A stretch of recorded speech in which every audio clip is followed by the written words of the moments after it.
So, ayan guys, para sa laging nag-video na kagaya ko, ayan na, dumating na aking 70,000 mAh.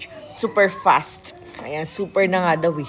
Ang dami ko ng power bank guys, no? Pero hindi ako nagsasawa. Just, lagi kasi ako malubatin. And nagagalit ako pag nalolobat. Charis. So, may charger na siyang kasama. And ito na yung mismong device niya.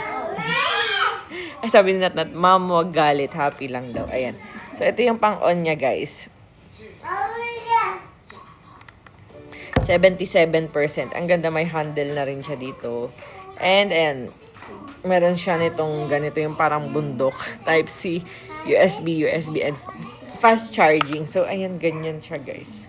Ayan, check out nyo na. Oh, grabe, pang buong pamilya na to. Imagine mo, pwede ka mag-charge ng 5 beses sabay-sabay. 70,000 mAh. So, iba talaga pag itong tatak na to. Maganda rin talaga siya. Kaya check out nyo na sa Yellow Basket.